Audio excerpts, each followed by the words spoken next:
ये है ब्रह्मांड का सबसे शक्तिशाली ऑब्जेक्ट, यूनिवर्स की सबसे शक्तिशाली चुंबक। अगर ये ऑब्जेक्ट पृथ्वी के पास से गुजरा तो ये आपको खाएगा नहीं, बल्कि आपके शरीर में मौजूद सभी एटम्स को धूल में बदल देगा। नमस्कार दोस्तों, मैं हूं श्याम तोमर। स्वागत करता हूं आपका इस वीडियो में, जिसमें हम जानेंगे कि क्या हमें इनसे डरना चाहिए। क्या होगा अगर एक मैग्नेटार हमारे सोलर सिस्टम में घुस जाए, या फिर एक क्वेज़ार हमारी मिल्की वे गैलेक्सी में आ जाए। हमारी पृथ्वी से हजारों प्रकाश वर्ष दूर ब्रह्मांड की गहराई में गामा रे बस्ट हुआ, जिसमें सिर्फ आधी सेकंड में ही इतनी एनर्जी निकली जितनी हमारा सूर्य अपने पूरे जीवन काल में भी नहीं दे पाएगा। मतलब हमारा सूर्य 10 बिलियन सालों में जितनी एनर्जी देगा, उससे ज्यादा एनर्जी थी उस आधी सेकंड के लिए आए हुए गामा रे बस्ट में। पृथ्वी पर वैज्ञानिकों ने गामा रे बस्ट के इंफ्रारेड सिग्नल को डिटेक्ट किया, जिसको आंखों से तो नहीं देखा जा सकता था, लेकिन उसकी हीट को महसूस किया जा सकता था। उस सिग्नल की जांच पड़ताल करने के बाद वैज्ञानिकों ने निष्कर्ष निकाला कि वो सिग्नल एक मैग्नेटार से आया था, जिसको मानव जाति ने पहली बार देखा था। और इतनी एनर्जी एक किलोनोवा विस्फोट के होने से निकली थी, जिसको पृथ्वी पर 22 मई 2020 को डिटेक्ट किया गया था। जैसा कि हम जानते हैं कि हमारे सूर्य से 5 गुना बड़ा तारा जब अपने जीवन के अंतिम दिनों में होता है, तब तारे का फ्यूल खत्म हो जाता है। तब उसमें एक जोरदार विस्फोट होता है, जिसे सुपरनोवा बोला जाता है। उस शक्तिशाली विस्फोट के बाद अंतरिक्ष में हॉट गैसों के बादल बन जाते हैं, जिसे नेबुला बोला जाता है। अगर तारा हमारे सूर्य से कई गुना ज्यादा विशाल होता है तो वो मरने के बाद एक ब्लैक होल में बदल जाता है। लेकिन अगर तारा इतना विशाल नहीं होता कि वो ब्लैक होल बन पाए, तो वो मरने के बाद न्यूट्रॉन स्टार बन जाता है। हम बात कर रहे थे किलोनोवा विस्फोट की। जब दो न्यूट्रॉन स्टार आपस में मर्ज होते हैं, या फिर एक ब्लैक होल और एक न्यूट्रॉन स्टार आपस में मर्ज होते हैं, तब जो विस्फोट होता है उसे किलोनोवा बोला जाता है, जिसमें पल भर में ही बहुत बहुत बहुत ज्यादा एनर्जी निकलती है। जब दो न्यूट्रॉन स्टार्स आपस में मर्ज होते हैं, तब उनसे एक ब्लैक होल का निर्माण होता है। लेकिन अगर दोनों न्यूट्रॉन स्टार्स के मर्ज होने के बाद उनका मास इतना नहीं हो पाता कि वो एक ब्लैक होल बन पाए, तो वे मर्ज होने के बाद एक बड़ा न्यूट्रॉन स्टार बनकर रह जाते हैं। लेकिन वैज्ञानिकों ने पृथ्वी पर जो सिग्नल डिटेक्ट किया था, वो एक मैग्नेटार के जन्म का सिग्नल था, जो कि एक किलोनोवा विस्फोट से जन्मा था। मैग्नेटार न्यूट्रॉन स्टार की एक एक्जोटिक फॉर्म होती है, जिसका अल्ट्रा स्ट्रॉन्ग मैग्नेटिक फील्ड होता है। इसका पावरफुल मैग्नेटिक फील्ड ही इसको ब्रह्मांड का एक खतरनाक ऑब्जेक्ट बनाता है। मैग्नेटार को ब्रह्मांड की सबसे पावरफुल मैग्नेट भी बोला जा सकता है। अगर इसके स्ट्रॉन्ग मैग्नेटिक फील्ड में कोई भी चीज आती है तो वो पल भर में ही गायब हो जाएगी। लेकिन अब सवाल ये है कि इसका मैग्नेटिक फील्ड कितना स्ट्रॉन्ग होता है। तो आपकी जानकारी के लिए बता दूं कि अगर एक मैग्नेटार चांद और पृथ्वी के बीच आ गया, तो उसकी हाई ग्रेविटी की वजह से पृथ्वी पर सारा डेटा इरेज हो जाएगा। आपके फोन का डेटा, क्रेडिट कार्ड का डेटा, यहाँ तक कि इंटरनेट पर मौजूद सारा डेटा। मैग्नेटार पृथ्वी के पास जितना आता जाएगा, तो इसका कहर उतना ही बढ़ता जाएगा।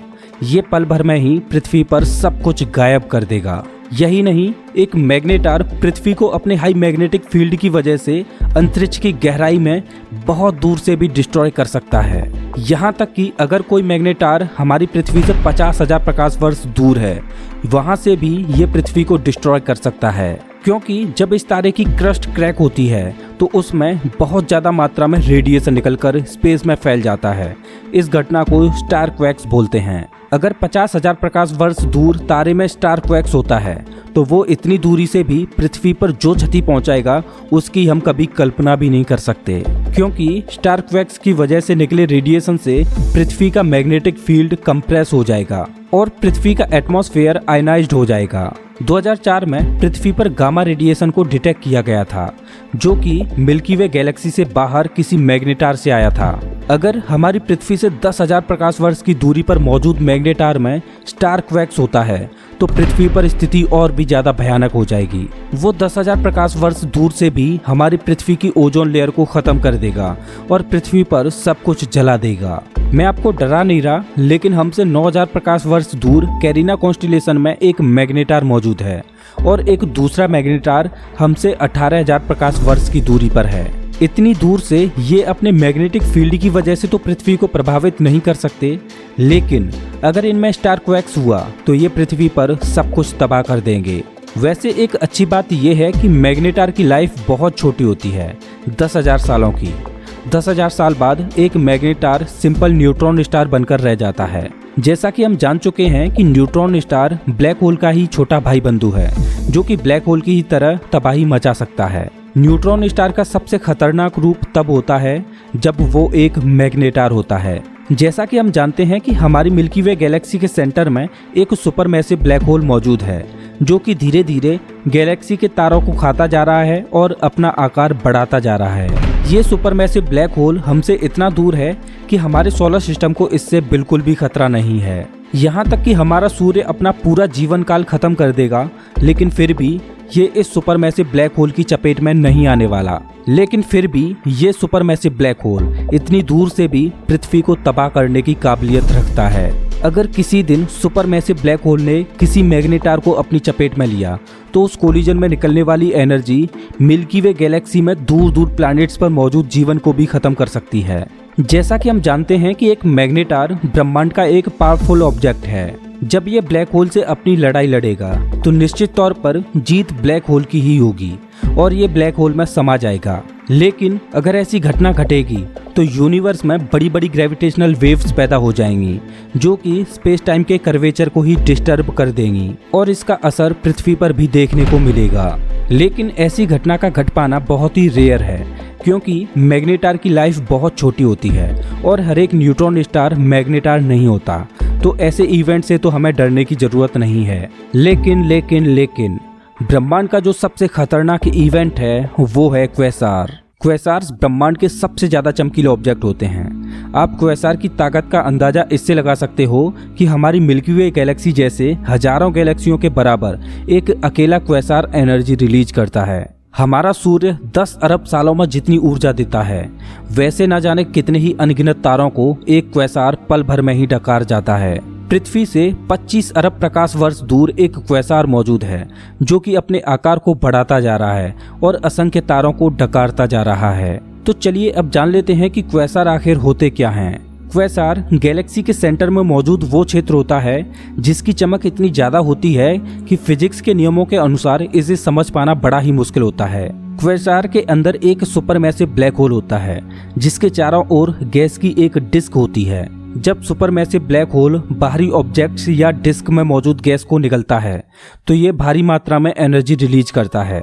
जब ये एनर्जी रिलीज करता है तो इसमें एक विशाल स्टीम जेट बन जाता है, जो कि हजारों प्रकाश वर्ष में फैला होता है। हमारा सूर्य अपने पूरे जीवन काल में जितनी ऊर्जा देता है, उससे भी 1 अरब गुना ऊर्जा एक क्वेसार सिर्फ एक पल में ही रिलीज कर देता है। हमसे 25 अरब प्रकाश वर्ष दूर J21573602 नामक क्वेसार सूर्य से 7000 खरब गुना ज्यादा चमकीला है और हमारी मिल्की वे गैलेक्सी से ये 1 लाख गुना ज्यादा चमकीला है। ये ब्रह्मांड के सबसे पावरफुल ऑब्जेक्ट्स में से एक है। लेकिन इससे भी बड़ा क्वेसार मौजूद है हमसे 10.4 बिलियन प्रकाश वर्ष दूर, जिसका नाम है टॉन 618। इस अकेले क्वेसार का मास हमारी मिल्की वे गैलेक्सी के 70% तारों से भी ज्यादा है और इसकी चमक इतनी ज्यादा है कि चमक की वजह से टेलीस्कोप से इसकी गैलेक्सी को भी नहीं देखा जा सकता। इस क्वेसार का मास हमारी मिल्की वे गैलेक्सी के सेंटर में मौजूद Sagittarius A supermassive black hole से भी 16,500 गुना ज्यादा है। चलिए अब जानते हैं कि क्या होगा अगर मिल्की वे गैलेक्सी के सेंटर में मौजूद supermassive black hole Sagittarius A एक क्वेसार बन जाए।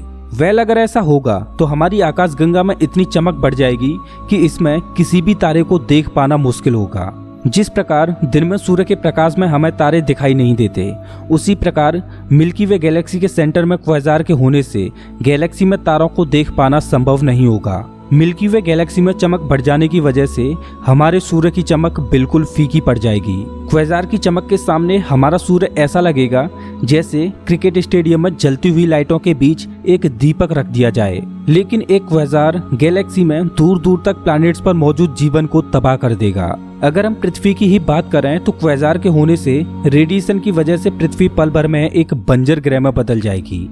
पल भर में इसका एटमॉस्फेयर खत्म हो जाएगा। पृथ्वी के समुद्र सूख जाएंगे। पृथ्वी तेज रोशनी के बीच एक वीरान ग्रह बन के रह जाएगी। हम क्वेसार्स की पावर के बारे में तो जान चुके हैं कि क्वेसार ब्रह्मांड का कितना पावरफुल ऑब्जेक्ट है। चलिए अब जान लेते हैं कि क्वेसार बनते कैसे हैं। एक क्वेज़ार तब बनता है जब गैलेक्सी के सेंटर में मौजूद सुपरमैसिव ब्लैक होल के चारों ओर इतना मटेरियल मौजूद हो कि उसके चारों ओर एक विशाल डिस्क बन जाए जिससे वो एनर्जी लेता रहे। क्वेज़ार बनने का दूसरा कारण ये भी है कि जब दो सुपरमैसिव ब्लैक होल आपस में टकरा जाएं तो उससे भी क्वेज़ार का जन्म होता है। लेकिन दो सुपरमैसिव ब्लैक होल का कोलिजन तभी संभव हो सकता है जब दो आकाशगंगाएं आपस में टकरा जाएं, क्योंकि एक आकाशगंगा के सेंटर में एक ही सुपरमैसिव ब्लैक होल हो सकता है। अब सवाल ये है कि क्या हमारी गैलेक्सी के सेंटर में मौजूद Sagittarius A supermassive black hole कभी क्वेज़ार बन पाएगा? तो जवाब है हाँ, लेकिन ऐसा होने में अभी 4.5 बिलियन सालों का वक्त लगेगा। तब तक तो शायद पृथ्वी से जीवन भी खत्म हो चुका होगा। हमसे 2.5 प्रकाश वर्ष दूर एक गैलेक्सी मौजूद है जिसका नाम है एंड्रोमेडा, जो कि हमारी मिल्की वे गैलेक्सी से बड़ी है। एंड्रोमेडा गैलेक्सी हमारी मिल्की वे गैलेक्सी से 4.5 बिलियन साल बाद टकरा जाएगी और दोनों गैलेक्सियों की टक्कर के बाद एक नई और बड़ी गैलेक्सी का निर्माण होगा जिसका नाम होगा मिल्कड्रोमेडा। जब ये दोनों गैलेक्सी आपस में टकरा जाएंगी तब दोनों गैलेक्सियों के सुपरमैसिव ब्लैक होल आपस में कोलाइड होकर मर्ज हो जाएंगे। तब जन्म होगा एक क्वेज़ार का। दोस्तों, जिस ऊर्जा को हम अपनी रोजमर्रा की जिंदगी में पृथ्वी पर फील करते हैं वो ब्रह्मांड की असीम ऊर्जा के सामने कुछ भी नहीं। इसलिए हमें कुदरत से मिली ऊर्जा को इस्तेमाल करते रहना चाहिए और प्रकृति का सम्मान करना चाहिए। अगर आपको ये वीडियो अच्छा लगा हो तो इसे लाइक करें और ऐसे ही मजेदार वीडियोज के लिए चैनल को सब्सक्राइब करें, साथ ही बेल आइकॉन दबाएं।